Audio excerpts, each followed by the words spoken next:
예배의 자리에 나오신 모든 분들을 주님의 이름으로 사랑하고 환영하고 축복합니다. 오늘도 예배 가운데 크신 은혜를 베풀어 주시옵소서. 간절히 기대하는 마음으로 하나님의 이름을 찬송하며 예배의 자리로 나가도록 하겠습니다.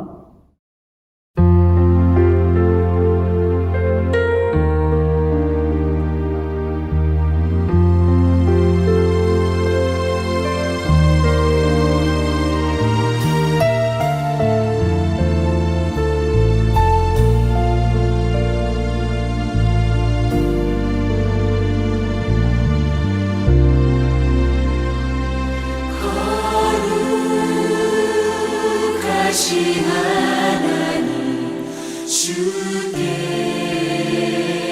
감사드리세. 날 위해 이 땅에 오신 독생자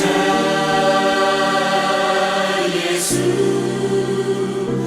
나의 마음과 뜻하게 주를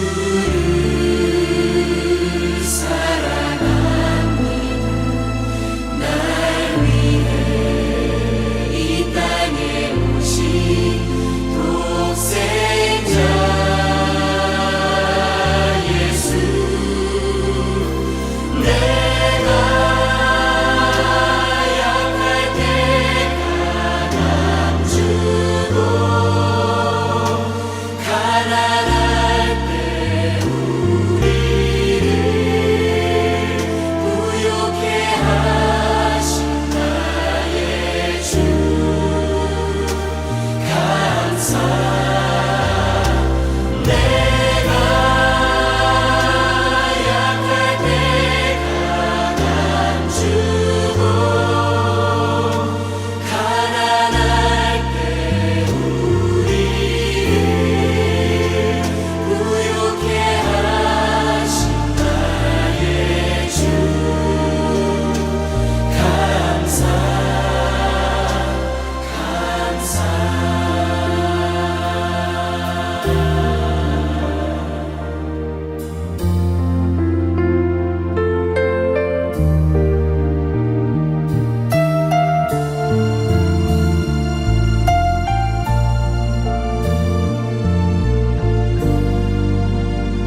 목이 마르니 성령의 기름 부으소서.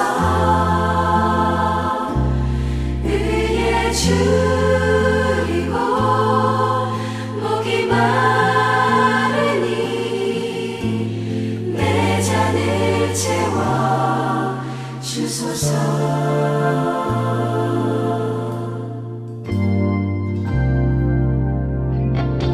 성령으로 채우사 주보게 하소서. 주의 임재 속에 은혜 알게 하소서. 주 뜻대로 살아가리 세상 끝날까지. 나를 빚으시고 새날 열어주소서. 의에 줄이고 목이 마르니 성령의 기름 부으소서.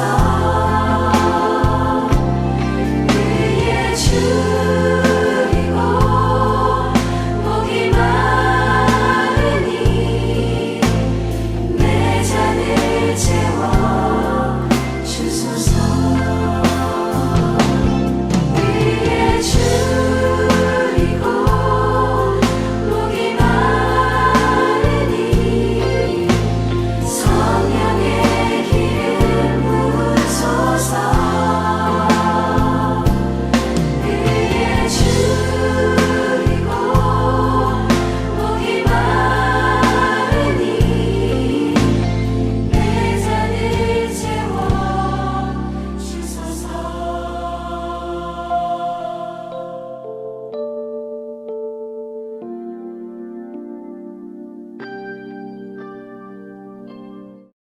이 시간에 지난 한 주간 우리 자신의 삶의 모습을 돌아보며 주의 말씀에 순종하지 못했던 죄악들 고백하기를 원합니다. 또한 하나님 크신 자비를 베푸사 코로나가 어떤 형태로든지 종식되게 하시고 일상이 회복되게 하사 어려움 가운데 있는 모든 사람들을 건지시고 구원하여 주시옵소서. 하나님 크신 긍휼을 베풀어 주시옵소서. 우리 간절하게 기도하며 하나님 앞으로 나가겠습니다. 기도하겠습니다. 하나님 아버지, 하나님의 은혜와 사랑을 감사드립니다. 지난 한 주간 우리 자신의 삶의 모습을 돌아봅니다. 주의 말씀에 순종하지 못했던 모든 죄악들을 기억하고 고백하며 회개합니다. 하나님 우리를 불쌍히 여기시고 긍휼히 여겨 주시옵소서. 예수님의 십자가 보혈로 정결케 하시고 깨끗게 하여 주시옵소서. 우리의 모든 죄악을 사하여 주시옵소서. 제거하여 주시옵소서. 오늘도 사자의 은혜로 우리의 영혼이 살아가는 복된 예배가 되게 하여 주시옵소서. 하나님 죄악된 인간들을 한 번만 생각하여 주시기를 소원합니다. 하나님 크신 자비를 베풀어 주시옵소서. 그리하여 이제는 코로나가 어떠한 형태로든지 종식되게 하시고 일상이 회복되게 하사 어려움 가운데 있는 모든 사람들을 건지시고 구원하여 주시옵소서. 하나님의 긍휼이 아니고서는 이 모든 일들이 일어나지 않을 줄 믿사오니 하나님 자비를 베풀어 주시옵소서. 주의 크신 긍휼을 베풀어 주시옵소서. 하나님 회복시켜 주시옵소서. 하나님 고쳐 주시옵소서. 하나님 구원하여 주시옵소서. 여호와께서 말씀하시되 오라 우리가 서로 변론하자. 너희의 죄가 주홍 같을지라도 눈과 같이 희어질 것이요 진홍같이 붉을지라도 양털같이 희게 되리라. 아멘. 269장 1절 찬송하겠습니다.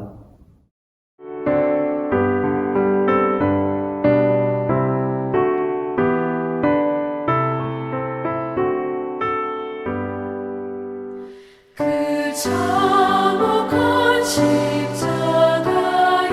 주 달려 흘린 피 샘물같이 늘 흘러서 죄 씻어주시네. 값없어도 다 나와서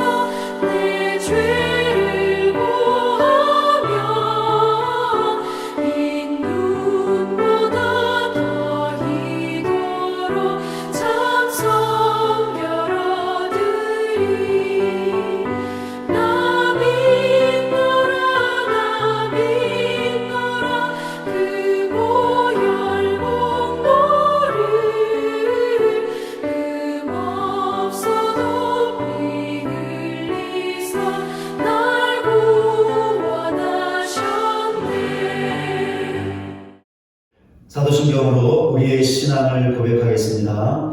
전능하사 천지를 만드신 하나님 아버지를 내가 믿사오며 그 외아들 우리 주 예수 그리스도를 믿사오니 이는 성령으로 잉태하사 동정녀 마리아에게 나시고 본디오 빌라도에게 고난을 받으사 십자가에 못 박혀 죽으시고 장사한 지 사흘 만에 죽은 자 가운데서 다시 살아나시며 하늘에 오르사 전능하신 하나님 우편에 앉아 계시다가 저희로서 산 자와 죽은 자를 심판하러 오시리라. 성령을 믿사오며 거룩한 공예와 성도가 서로 교통하는 것과 죄를 사하여 주시는 것과 몸이 다시 사는 것과 영원히 사는 것을 믿사옵나이다. 아멘. 438장 찬송하겠습니다.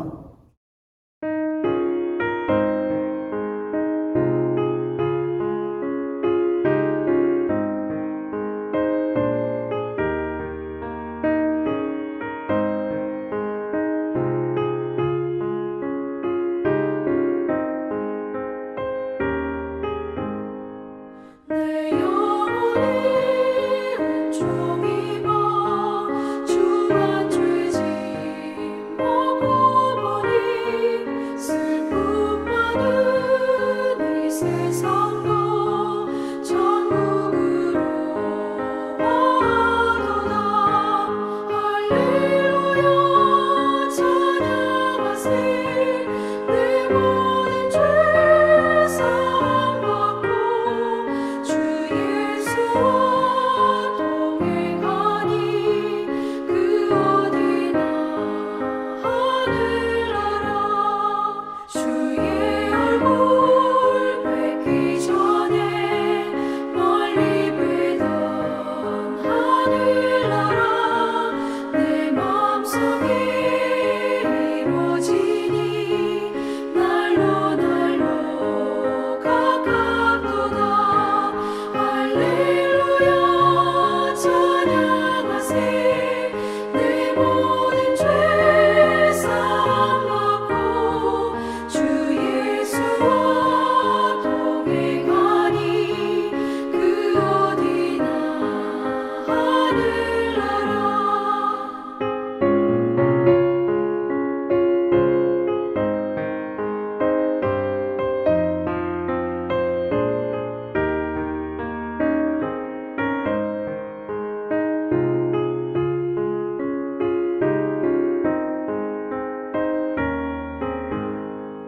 높은 산이 거친 들이 조망이나 궁궐이나 내 주 예수 모신 곳이 그 어디나 하늘나라. 할렐루야 찬양하세. 내 모든 죄 사함받고 주 예수와 동행하니 그 어디나 하늘나라.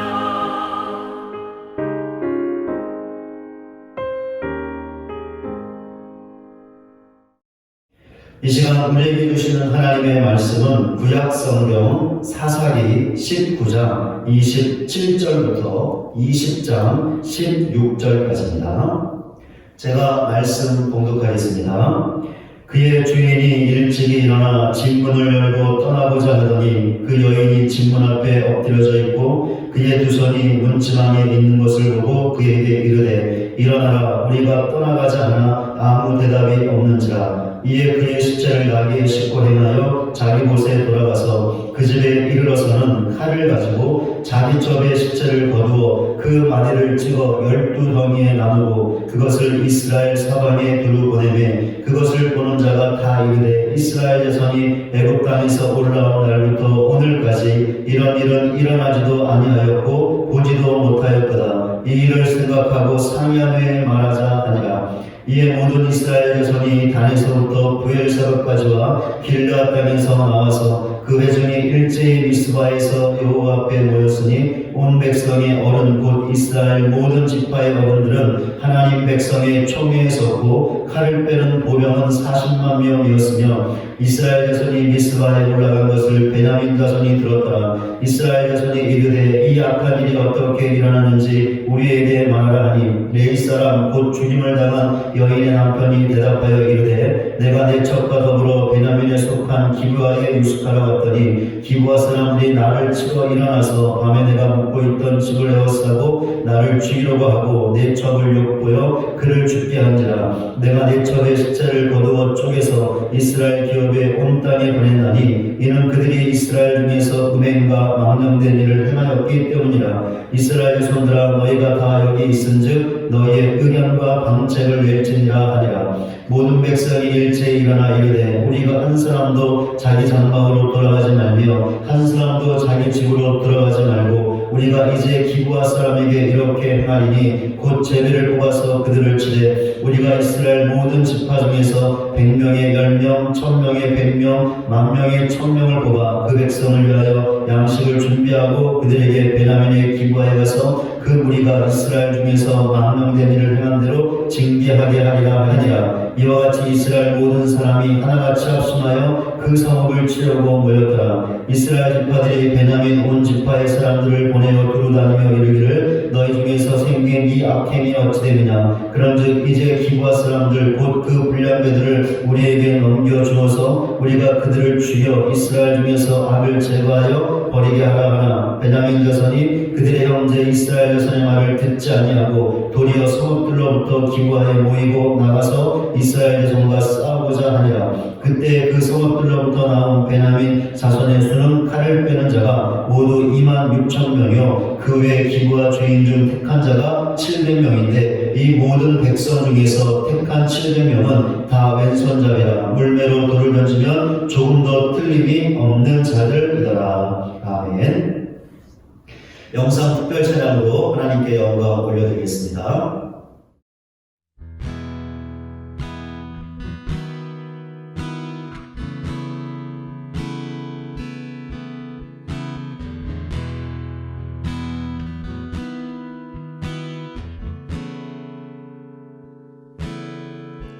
주님 내가 주의 장막을 사모합니다. 오직 주의 임재를 갈망합니다. 주의 집에서의 하루가 다른 곳의 첫날보다 좋으니 주 사랑 안에 머물며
오직 주의 임재를 갈망합니다. 주의 집에서의 하루가 다른 곳의 첫날보다 좋으니 주 사랑 안에 머물러 사랑 노래합니다. 나의 평생에 단 한 가지 소원, 주의 아름다우심 보며 사랑 노래하는 것. 나의 왕 되신 주님의 얼굴 구하며 주 사랑 안에 머물러 사랑 노래합니다. 나의 평생에 단 한 가지 소원, 주의 아름다우심 보며 사랑 노래하는 것. 나의 왕 되신 주님의 얼굴 구하며 주 사랑 안에 머물러 사랑 노래합니다.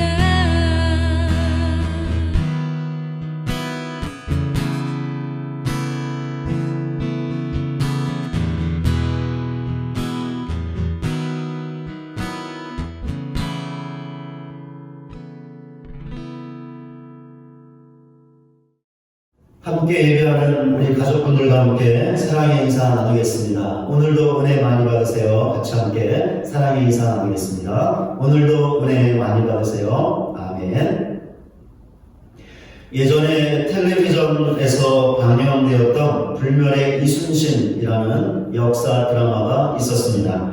저도 재미있게 보았던 기억이 나는데요. 제목에서 알 수 있듯이 이순신 장군을 소재로 했던 드라마였습니다. 그런데 이순신 장군을 소재로 한 것은 텔레비전 드라마뿐만이 아니라 책도 있고 영화도 있습니다.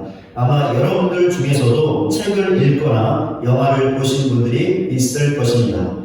우리가 잘 알고 있듯이 이순신 장군은 선조가 조선의 왕으로 있을 때 장군이었는데, 선조는 1590년에 일본의 도요토미 히데요시에게 황윤기를 통신사로, 김성희를 부사로 하는 통신사절단을 보냈습니다.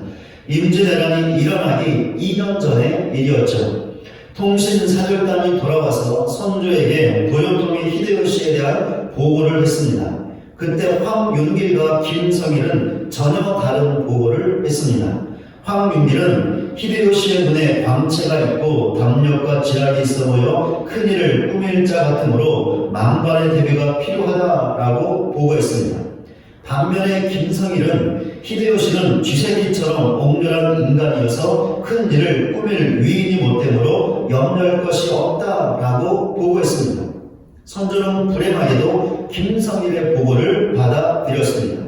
그리하여 히데요시의 친서를 무시하게 되는데, 친서의 내용은 일본이 명나라를 칠 것이니 조선은 길을 빌려달라는 것이었습니다. 말만 빌려달라는 것이었지 조선을 침략하겠다는 것과 다를 바가 없었죠. 그런데 선조가 무시했던 또 다른 것이 있었는데, 일본이 조선을 침공하기 위해 전쟁 준비를 하고 있다는 정보였습니다. 이 정보는 대마도가 조선에 알려주었던 것인데 사실을 4번씩이나 보내면서 알려주었습니다. 그런데 선조가 그 정보를 무시했던 것이죠. 이처럼 선조는 히데요시의 친서와 대마도가 알려주었던 정보를 무시했는데, 왜냐하면 김성일의 보고를 받아들였기 때문이었습니다. 그러니 선조가 어떻게 했을까요? 김성일의 말처럼 히데요시를 쥐새끼처럼 여기고 일본의 침략에 대하여 큰 어떤 준비도 하지 않았습니다.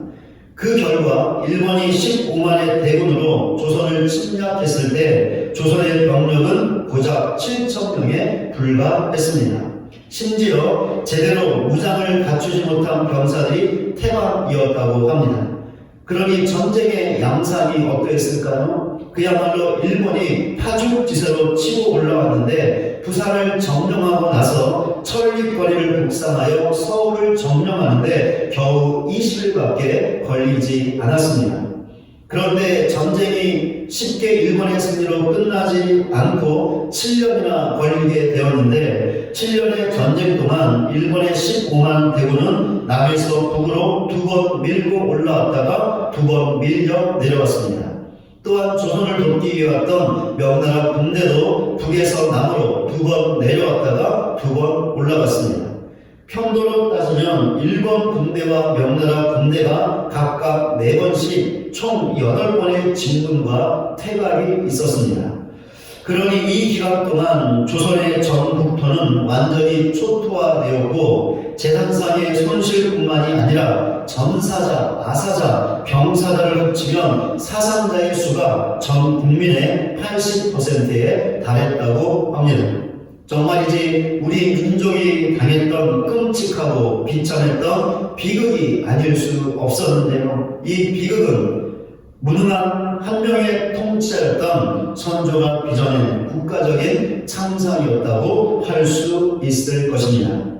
그런데 이 참상은 미리 예방할 수 있었죠. 왜냐하면 선조가 조금만 유능해서 황유밀의 보고를 받아들이는 바른 선택을 했다면 일본 침공에 대한 대비를 할 수 있었기 때문이었습니다.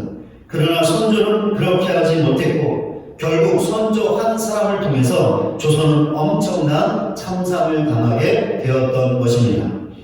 그런데 조선에는 이런 선조와는 대비되는 인물이 한 명 있었습니다. 바로 이순신 장군이었죠. 이순신 장군은 온갖 음모에 시달렸고 열악한 환경 가운데 있었습니다. 그럼에도 불구하고 밤낮을 가리지 않고 전쟁 준비를 했고 전장터에서 죽기 살기로 싸우며 나라와 민족을 위해 헌신했습니다. 조선은 이순신 장군 덕분에 7년에 걸친 임진왜란을 대역전극으로 마무리할 수 있었고 일본군의 잔인한 말발굽 아래 유린당했던 민족적인 자존심 또한 회복할 수 있었습니다.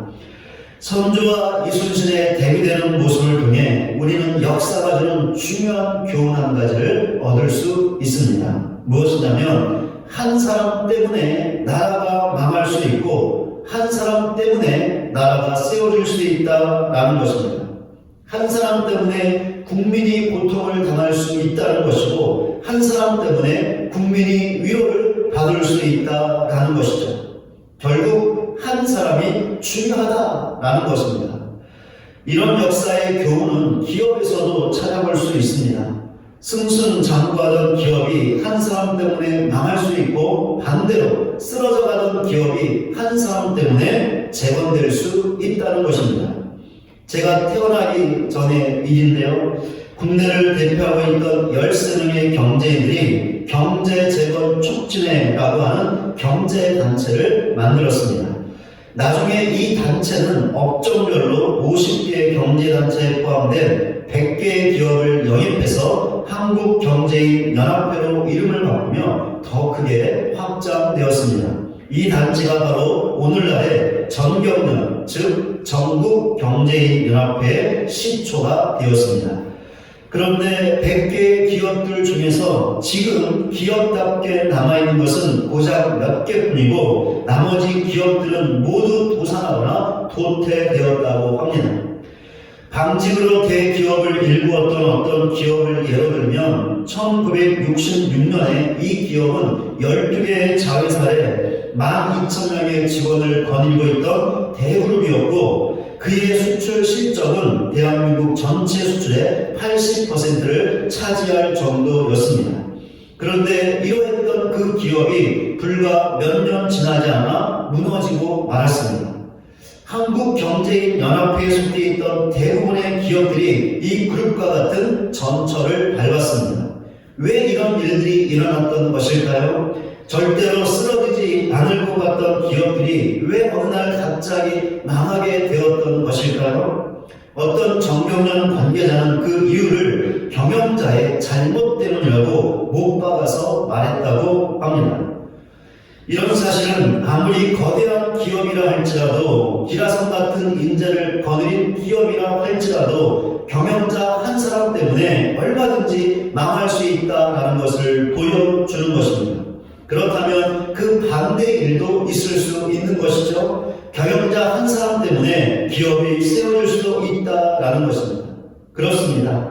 한 사람이 너무나 중요합니다. 왜 그렇습니까? 한 사람 때문에 나라가 망할 수 있고 한 사람 때문에 나라가 세워질 수 있기 때문입니다. 한 사람 때문에 기업이 망할 수 있고 세워질 수 있기 때문이죠. 가정도 마찬가지라고 생각합니다. 가정을 세우는 아버지가 있다면 가정을 무너뜨리는 아버지도 있다라는 것이죠. 가정을 세우는 어머니가 있다면 반대로 가정을 무너뜨리는 어머니도 있다는 것입니다. 가정을 세우는 자식이 있다면 가정을 무너뜨리는 자식도 있다라는 것이죠. 우리 새벽별 신성교회도 마찬가지입니다. 우리 교회도 한 사람 때문에 무너질 수 있고 반대로 한 사람 때문에 세워질 수 있다는 것입니다. 그렇게 지금 예배하고 있는 우리 한 사람 한 사람이 너무나 중요합니다. 그런데 한 사람이 중요하다는 것, 즉 그 한 사람 때문에 많은 사람들이 살고 죽을 수 있다는 것이 성경적인 원리라는 것을 아십니까? 로마서 5장 19절입니다. 한 사람이 순종하지 아니함으로 많은 사람이 죄인된 것 같이 한 사람이 순종하심으로 많은 사람이 의인이 되리라. 한 사람이 순종하지 못함으로 어떻게 되었습니까? 많은 사람들이 죄인이 되었습니다.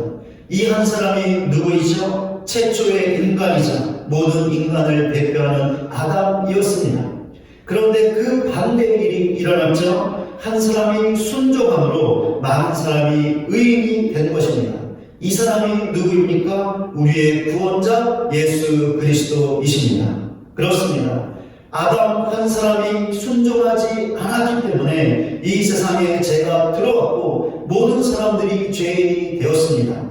그 결과 하나님의 영광에 이룰 수 없게 되었고 영적인 사망 가운데 처하게 되었습니다.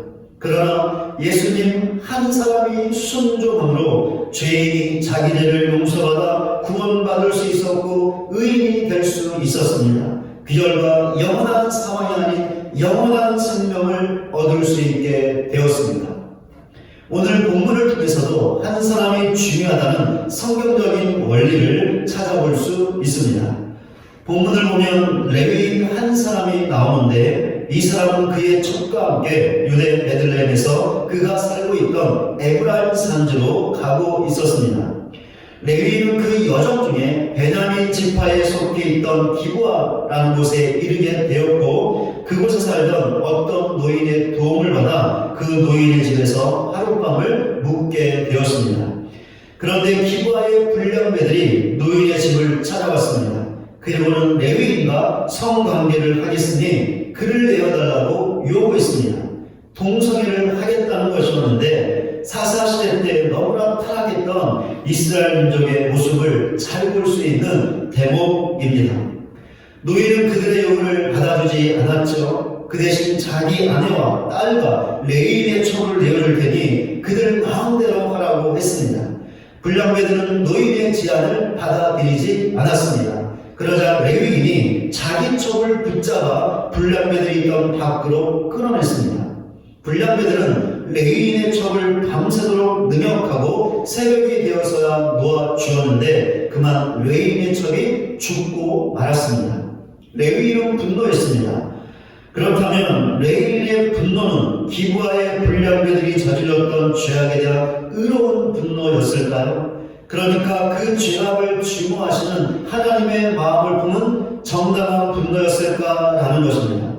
아니면 자신과 자기 첩에게 끔찍한 일을 행한 기브아의 불량배들에 대한 개인적인 원함 때문에 품은 인간적인 분노였을까요? 레위인의 분노는 후자의 분노, 즉 그의 개인적인 인간적인 분노였습니다. 이런 사실은 레위인이 자기 첩의 시체를 어떻게 처리했는지를 보면 알 수 있는데 본문 29절에 나와 있는 것처럼 자기 첩의 시체를 12조각으로 토막내었습니다. 그리고는 그것들을 이스라엘의 모든 지파로 보냈습니다. 자기 첩의 죽은 시체를 12조각으로 토막되고 있던 레위인의 모습을 한번 머릿속으로 그려보시기 바랍니다. 그의 눈이 정상적인 사람의 눈이었을까요? 그의 정신이 온전한 사람의 정신이었을까요? 아니요, 절대로 아니었을 것입니다. 그렇지 않습니까? 어떻게 맨 정신으로 이런 끔찍한 일을 할 수 있겠습니까? 레위인은 제정신이 아니었던 것이죠. 미쳐 있었던 것입니다. 무엇 때문이었을까요? 그의 분노 때문이었죠. 그렇습니다. 레위인은 자기에게 끔찍한 일을 하는 기부와의 불량배들에 대한 개인적인 원한 때문에 분노하고 있었고, 그 원한을 갚겠다는 복수심으로 불타올라 있었습니다. 만약에 레위인이 품었던 분노가 하나님의 마음을 품은 정당한 분노, 의로운 분노였다면 절대로 이렇게 하지 않고 무엇보다 먼저 회개했을 것입니다. 왜냐하면 레위인의 첩의 시체가 하나님의 말씀에 불순종하게 되면 어떻게 되는 것인가를 보여주는 하나의 경종이 될 수 있었기 때문이었습니다. 아마도 레위인은 두 가지를 회개했을 것입니다. 첫째, 남편이었음에도 불구하고 기부와의 불량배들의 손에서 자기 첩을 보호하지 못한 것을 회개했을 것입니다. 레위인은 자기의 목숨을 지키기 위해 기부와의 불량들에게 자기 첩을 직접 내주었습니다. 심지어 자기 첩이 기부와의 불량배들에게 어떤 일을 당할 것인지에 대한 그 어떠한 걱정과 근심의 마음도 없었죠. 그렇게 레위인은 그 다음날 자기 첩이 죽어 있는 것도 모르고 본문 28절에 나와 있는 것처럼 이제 그만 길을 떠나자 라는 어처구니 없는 말을 했던 것입니다. 정말이지 비정하고 냉정한 남편의 모습이 아닐 수 없었죠. 만약에 레위인이 자기 첩에 대한 염려와 걱정의 마음이 있었다면 엎드려 있던 자기 첩에게 절대로 이렇게 말하지 않았을 것입니다. 그 대신 자기 첩을 보자마자 그에게로 달려가서 정말 고생했다, 괴로웠고 고통스러웠지, 지난밤 당신을 제대로 지켜주지 못해서 정말 미안하다, 나를 용서해 주었으면 좋겠다 라고 자기 첩에게 용서를 구했을 것입니다. 아니, 이렇게 용서를 구할 정도였다면 아예 자기 첩을 불량배들에게 내어주지 않았을 것입니다. 어떻게 해서든지 자기 첩을 보호하며 지켜주었을 것입니다. 그렇기에 레위인의 분노가 의로운 것이었다면 남편으로서 자기 아내를 지켜주지 못한 것을 회개했을 것입니다. 둘째, 레위인이었음에도 불구하고 하나님의 말씀으로 이스라엘 백성을 바르게 가르치지 못한 것을 회개했을 것입니다. 레위인의 중요한 사명은 하나님의 말씀으로 이스라엘 백성을 가르치는 것이었는데 그들이 하나님의 백성답게 살아갈 수 있도록 가르쳐야 했던 것이죠. 그런데 이스라엘 백성 안에 어떤 일이 일어난 것입니까? 차마 입에 담기조차 민망할 정도의 끔찍하고 더러운 도덕적인 죄악들이 자행되고 있었던 것입니다. 그렇게 레위인의 분노가 의로운 분노였다면 레위인으로서 이 모든 것의 책임을 통감하며 회개했을 것입니다.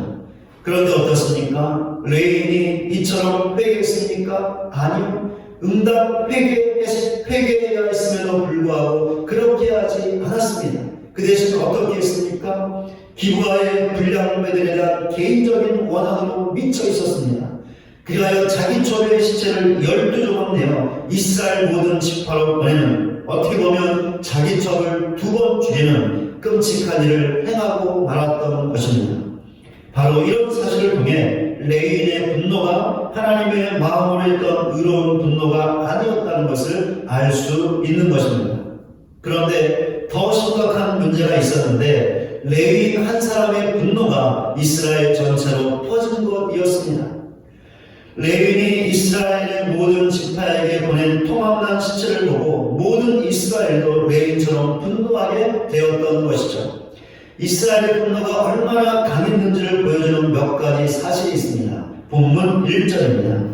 이에 모든 이스라엘 자손이 단에서부터 부엘사까지와 길라 땅에서 나와서 그 회중이 일제히 미스바에서 여호와 앞에 모였으니, 방금 읽은 말씀에 나오는 단에서부터 부엘세바까지라는 표현은 이스라엘 땅 전체를 가리키는 말입니다. 그렇다면 레위인이 보낸 토막난 시체를 보고 이스라엘 백성 전체가 모였다는 것을 알 수 있습니다. 그런데 이런 모습은 사사기에서 아주 이례적인 것입니다. 왜냐하면 이스라엘 백성 전체가 이렇게 모인 적이 없었기 때문이었습니다. 심지어 사사들이 이스라엘을 괴롭히는 대적을 싸우기 위해 군사들을 모을 때도 이런 일은 없었죠. 그런데 레위인이 보낸 토막난 시체를 보고는 어떻게 했습니까? 이스라엘 전체가 한 자리에 모였던 것입니다. 그들의 분노가 얼마나 강했는지를 잘 알 수 있습니다. 이스라엘이 강하게 분노했던 것을 보여주는 또 다른 사실이 있습니다. 본문 2절입니다. 온 백성의 어른 곧 이스라엘 모든 지파의 어른들은 하나님 백성의 총회에 섰고 칼을 빼는 보병은 40만 명이었으며 레위인이 보낸 토막난 시체를 보고 이스라엘 총회가 모였을 때 칼을 빼는 군사들도 40만 명이나 모였습니다. 그런데 이스라엘이 총회로 모인 것은 레위인에게 그가 당했던 사건에 대해서 듣기 위해서였습니다. 그리하여 그 사건에 대한 판결을 내리기 위해서 모였던 것이죠. 그렇다면 칼을 빼는 군사까지 총회에 모일 필요는 없었습니다. 더욱이 40만 명이라는 엄청난 수의 군사는 전혀 필요하지 않았죠. 레위인에게 사건의 전말을 듣고 판결을 내린 뒤에 칼을 빼는 군사들이 와도 되는 일이었습니다. 그러나 이미 그 전에 그것도 40만 명이라는 엄청난 수의 군대까지 총회에 모였던 것이죠. 이스라엘의 분노가 얼마나 강했는지를 알 수 있습니다. 이스라엘이 강하게 분노했던 것을 보여주는 또 다른 사실이 있습니다. 이스라엘 백성이 총회에서 내렸던 판결이었습니다. 이스라엘 총회가 레위인에게 사건의 전말에 대한 설명을 들었습니다. 그리고는 판결을 내렸는데 본문 11절에 나와 있습니다. 이와 같이 이스라엘 모든 사람이 하나같이 합심하여 그 성읍을 치려고 모였더라. 레위인의 말을 듣고 이스라엘 총회가 내린 판결은 기부화를 치는 것이었습니다. 그런데 이스라엘 총회의 판결은 잘못된 것이었습니다. 왜냐하면 하나님의 말씀대로 하지 않았기 때문이었습니다. 신명기 19장 15절입니다. 사람의 모든 악에 관하여 또한 모든 죄에 관하여는 한 증인으로만 정할 것이 아니요 두 증인의 입으로나 또는 세 증인의 입으로 그 사건을 확정할 것이며, 방금 읽은 말씀대로 어떤 악한 일에 관한 사건에 대해서 판결을 내릴 때는 한 증인이 아니라 2명 내지 3명의 증인이 필요했습니다. 그러니까 한 증인의 말만 듣는 것이 아니라 2-3 증인의 말을 들어야 했던 것이죠. 그리고 나서 판결을 내려야 했습니다. 그런데 이스라엘 쪽에는 오로지 레위인 한 사람만을 증인으로 세웠고 기부화 사람들 쪽에서는 증인을 세우지 않았죠. 그리고는 레위인의 말만 듣고 판결을 내린 것이었습니다. 그만큼 이스라엘 총회가 분노했다는 것을 알 수 있습니다. 그런데 기부화가 속해 있던 베냐민 지파 사람들이 총회에 초대받지 못했습니다. 그러니 베냐민 지파는 총회에서 변명할 수 있는 기회조차 가질 수 없었죠. 더욱이 일방적으로 이스라엘 총회로부터 기부화를 치겠다는 소식을 전해 들었습니다. 그러니 베냐민 지파 또한 어땠을까요? 그들 또한 분노하게 되었죠. 그 결과 본문 13절과 14절에 나와 있는 것처럼 이스라엘 총회의 판결에 따르지 않고 오히려 이스라엘 총회와 싸우겠다는 결정을 내리고 말았습니다. 레위인 한 사람의 분노가 이스라엘 공동체 안에 어떤 영향을 미쳤는지 아시겠습니까? 그의 분노가 이스라엘 전체를 분노시켰고 그 결과 같은 민족끼리 싸우는 전쟁을 하게 되는 민족 상잔의 비극을 만들고 말았습니다. 더욱이 전쟁을 통하여 베냐민 지파가 철저하게 패하게 되는데 지파의 모든 남자들의 씨가 말라버릴 정도였습니다. 그 결과 이스라엘 공동체 안에서 베냐민 지파가 완전히 사라질 위기에 처하게 되었습니다. 이처럼 레위인 한 사람 때문에 이스라엘 공동체가 무너지는 엄청난 일이 일어나고 말았습니다. 그러나 이와 반대의 일도 일어날 수 있었죠. 앞에서 보았던 것처럼 레위인이 자기 족의 시체를 보고 그것을 하나님의 경적으로 받아들였다면, 그리하여 하나님의 마음으로 의로운 분노를 품고 무엇보다 자신이 먼저 회개했다면, 그리하여 자기 족의 시체를 통합해서 보내는 것이 아니라 이스라엘 총회를 통하여 회개하자고 회개를 선포했다면, 이스라엘 총회와 베냐민 지파가 분노하여 서로 칼을 겨누는 그런 민족 상잔의 비극은 일어나지 않았을 것입니다. 그 대신 이스라엘 공동체는 하나님의 말씀에서 떠나있던 것을 철저하게 회개함으로 다시금 영적으로 세워지는 놀라운 일이 있었을 것입니다. 그러나 이스라엘 공동체 안에 이런 일은 일어나지 않았습니다. 그 대신 레위 한 사람의 잘못된 분노 때문에 이스라엘 공동체는 무너지고 말았던 것입니다. 이와 같이 한 공동체 안에서 한 사람은 너무나 중요합니다. 중요하지 않는 사람이 없습니다.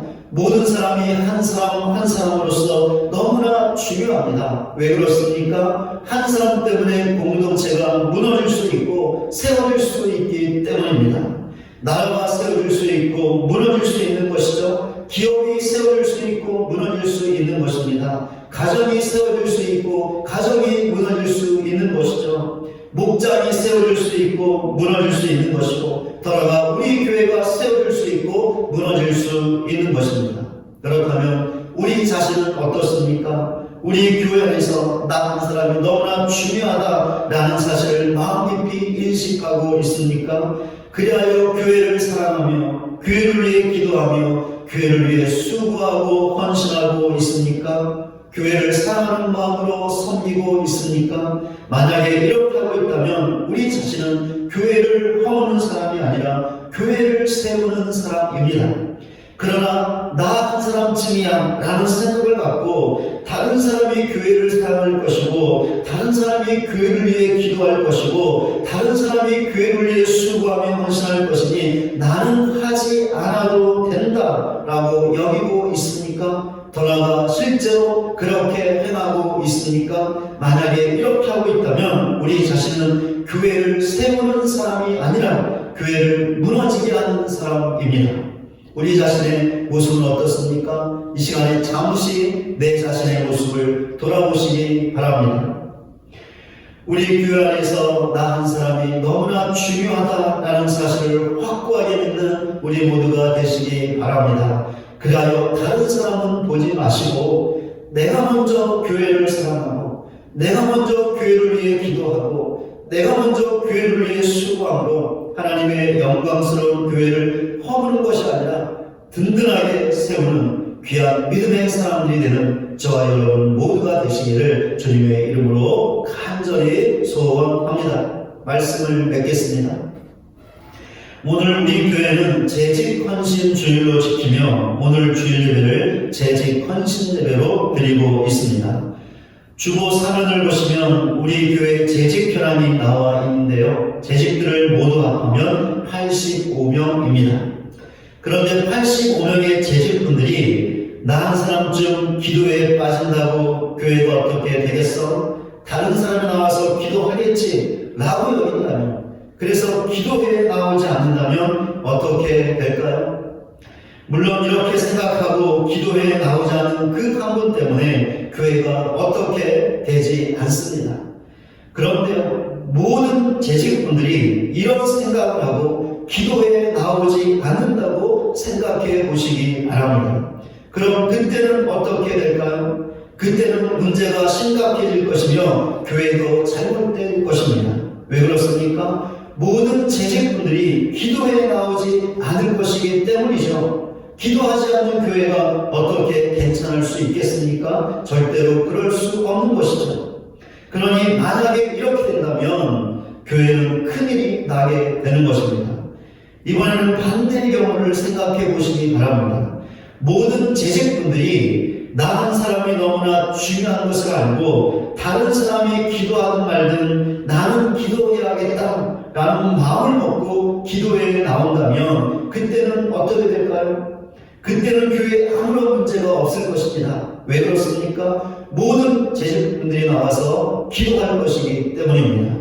그렇다면 재직들이 어떻게 하는 교회가 든든하게 설 수 있을까요? 좋은 교회가 될 수 있을까요? 부흥하는 교회가 될 수 있을까요? 나 한 사람쯤 기도에 빠진다고 무슨 일이 있겠어? 라고 생각하는 교회일까요? 그 생각대로 행하는 교회일까요? 아니면 나 한 사람이 중요한 것을 알고 내가 가서 기도해야지 라고 생각하는 교회일까요? 그 생각대로 행하는 교회일까요? 분명하게 후자처럼 생각하고 행하는 재직들이 있는 교회가 부흥하게 될 것입니다. 제가 기도에 경험한 말씀을 드렸지만 다른 것도 다 마찬가지입니다. 예배와 봉사와 성김과 복음 전도도 나 한 사람이 중요하다는 것을 알고 내가 가서 예배하고 봉사하고 섬기고 복음을 전해야지 라고 생각하고 그렇게 행하는 재직들이 있는 교회가 좋은 교회, 부흥하는 교회가 된다라는 것입니다. 그런데 이런 사실은 재직분들에게만 해당되는 것이 아니죠. 우리 교회 모든 성도들 모두에게 해당하는 것입니다. 그런 이런 사실을 확고하게 믿는 모든 재직분들 되시고 우리 모두가 되시기 바랍니다. 그래야 나 한 사람이 너무나 중요하다라는 사실을 알고 내가 먼저 교회를 사랑하고 내가 먼저 교회를 위해 기도하고 내가 먼저 교회를 위해 헌신하고 수고함으로 이런 자들에게 하나님께서 약속하신 하나님의 큰 복과 은혜를 받아 누리는 저와 여러분 모두가 되시기를 주님의 이름으로 간절히 축원을 드립니다.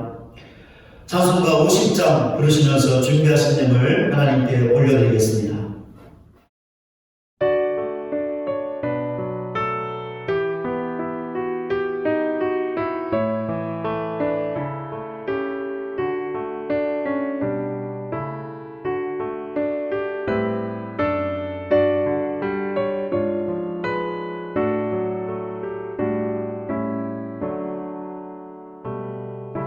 내게 있는 모든 것을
드린 예물 위해서 같이 함께 기도하겠습니다. 하나님 아버지, 오늘도 하나님을 예배하며 귀한 예물 드리게 하시니 참으로 감사를 드립니다.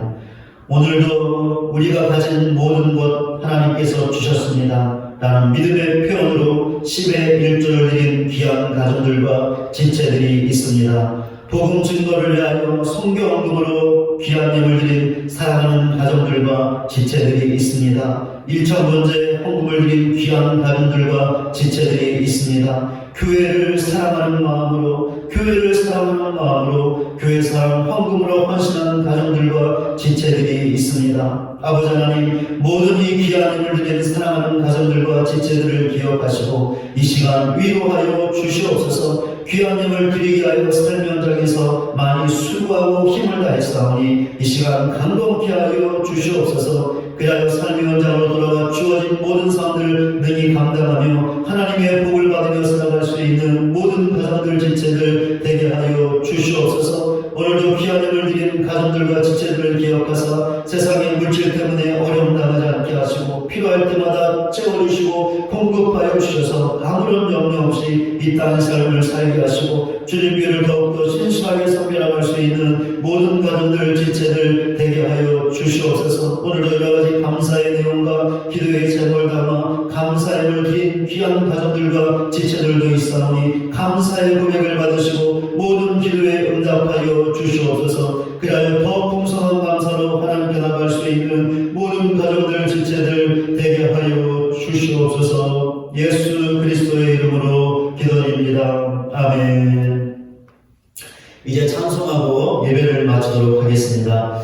우리 찬송가 314장 내 구주 예수를 더욱 사랑이라는 찬송을 함께 부르겠는데요. 이 찬송 부를 때 나 한 사람이 중요한 것을 알고 내가 먼저 교회를 사랑하고 교회를 위해 기도하고 교회를 위해 수고하고 헌신하는 것이 결국은 예수님을 사랑하는 것입니다. 이런 사실을 알고 내가 먼저 교회를 사랑함으로 예수님을 사랑하는 믿음의 삶을 살겠습니다. 기도하는 마음으로, 결단하는 마음으로 다 같이 함께 찬송하겠습니다.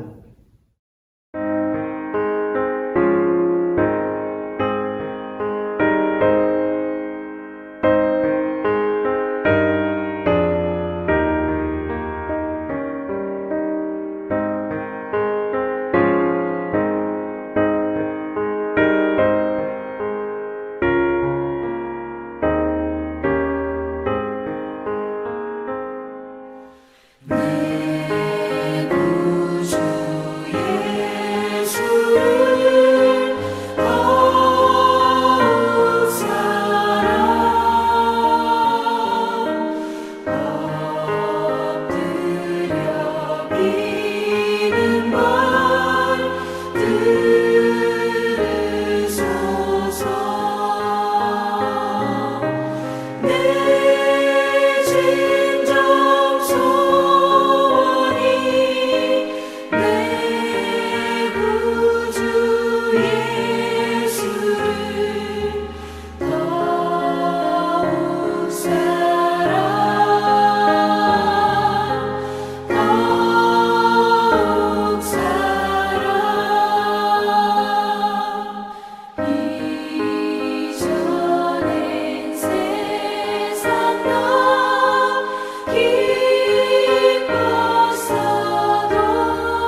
난 사람이 중요한 것을 알고 내가 먼저 교회를 사랑하고 교회를 위해 기도하고 교회를 위해 수고하고 헌신할 때 이런 우리 하나하나가 모여 우리 교회가 정말 아름다운 교회, 좋은 교회, 부흥하는 교회가 될 것입니다. 이 귀한 일에 여기 있는 나 한 사람을 사용하여 주시옵소서 기도하는 마음으로 결단하는 마음으로 지금 우리가 라는 찬양을 다 같이 함께 부르겠습니다.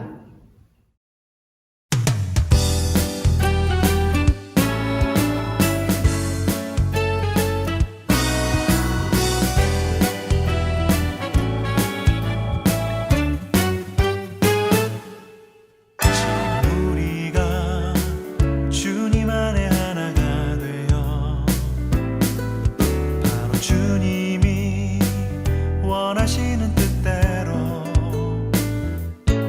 주님의 크신 영광 높이는 노래가 되어 온 세상을 아름답게 하리라. 지금 우리가 주님 안에 하나가 되어 바로 주님이 원하시는 뜻대로 주님의 크신 영광 높이는 노래가 되어 온 세상을 아름답게 하리라.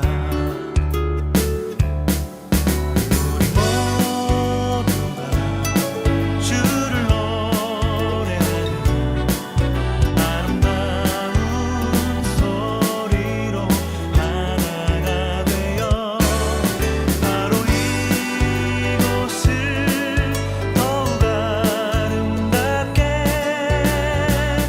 하리라.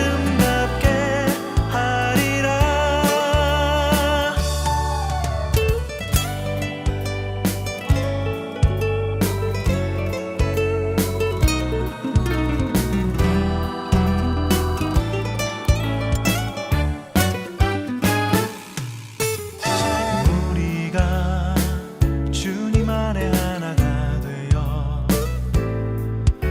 바로 주님이 원하시는 뜻대로 주님의 크신 영광 높이는 노래가 되어 온 세상을 아름답게 하리라. 우리 모두가 주를 노래하는 아름다운 소리로 하나가 되어 바로 이곳을 더욱 아름답게 하리라. 우리 모두가 주를 노래하는 아름다운 소리로 하나가 되어 바로 이곳을 더욱 아름답게 하리라.